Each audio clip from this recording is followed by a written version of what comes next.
Bonjour tout le monde, ici votre animateur préféré Bruno Paquin, bienvenue au balado La Fureur, où aujourd'hui nous parlerons du miracle sur glace des États-Unis contre l'URSS en 1980 aux Olympiques de Lake Placid.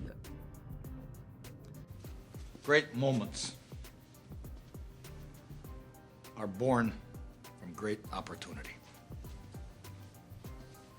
And that's what you have here tonight, boys. That's what you've earned here tonight.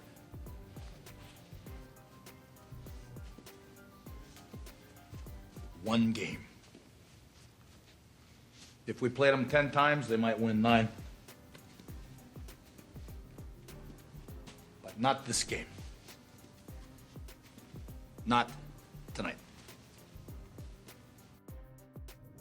Ce que vous venez d'entendre sont les paroles de l'entraîneur Herb Brooks entre la deuxième et la troisième période lorsque les Américains tiraient de l'arrière 3-2. Il disait que c'était leur seule opportunité de les battre et que 9 fois sur 10 les Russes allaient l'emporter, mais pas cette soirée-ci.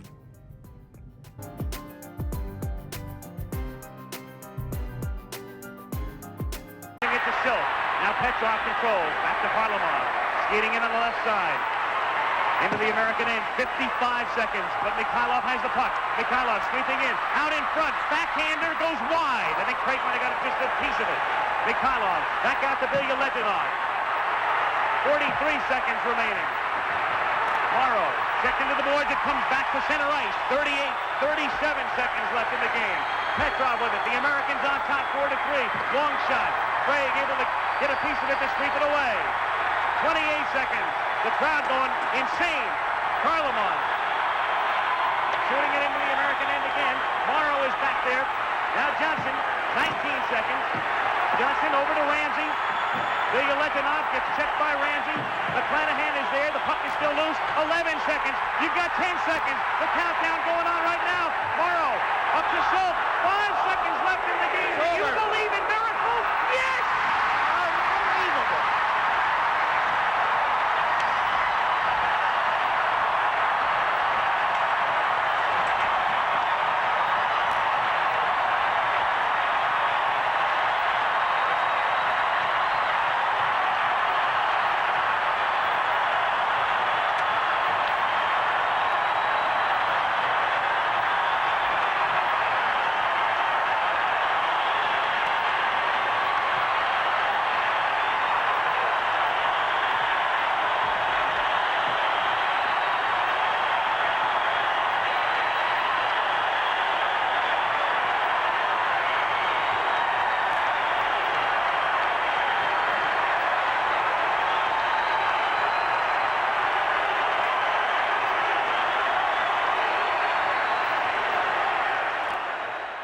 L'extrait qui vient d'être présenté est la fin de match électrifiante entre l'URSS et les États-Unis.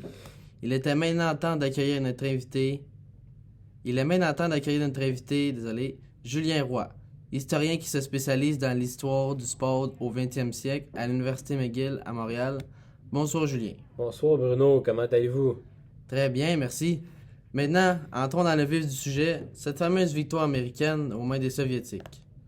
Premièrement, commencez par nous décrire l'endroit et quand et comment tout cela a commencé.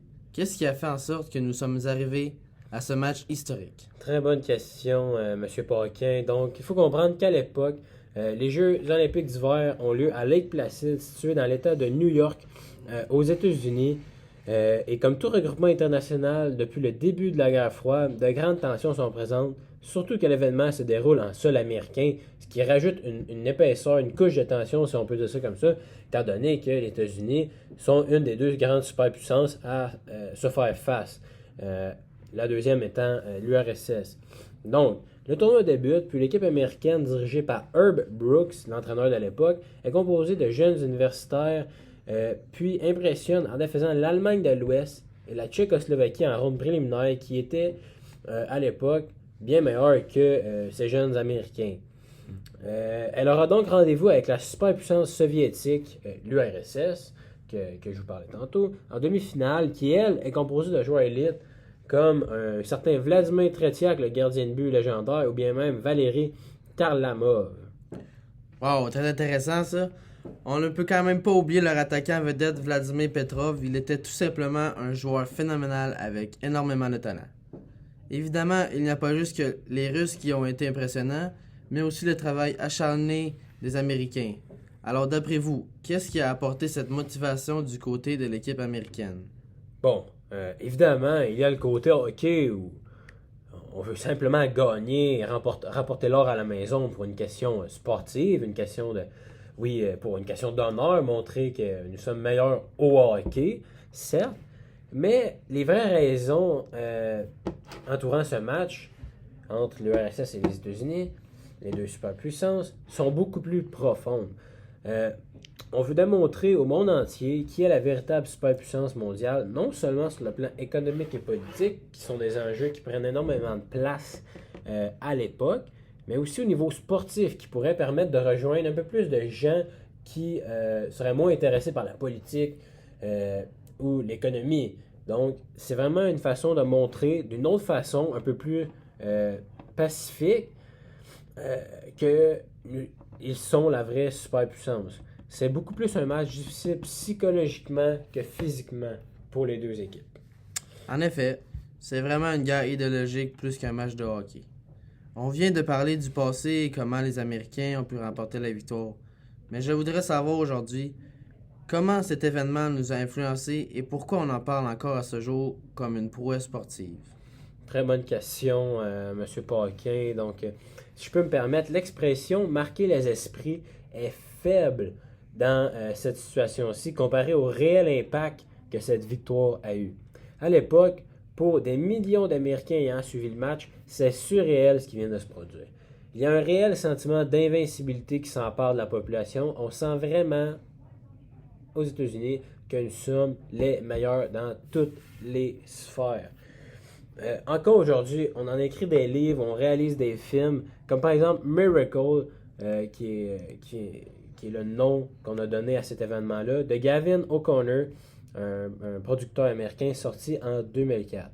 Puis de l'autre côté, bien évidemment, pas besoin de vous mentionner que c'est un immense échec pour les Soviétiques qui, eux, croyaient avoir la victoire en main. En effet. C'est très intéressant ce que vous venez de dire, M. Roy, et si je peux me permettre de renchérir, c'est le seul et unique affrontement direct entre les deux parties durant la guerre froide, dont vient de là l'effet marquant de ce match. Ce match et ce conflit est carrément comme une chicane de voisins qui ne s'entendent pas sur la hauteur de la clôture, hein? En effet, l'image est très bonne. D'un côté, l'URSS, elle, joue un style de jeu très structuré, pratiquement militaire.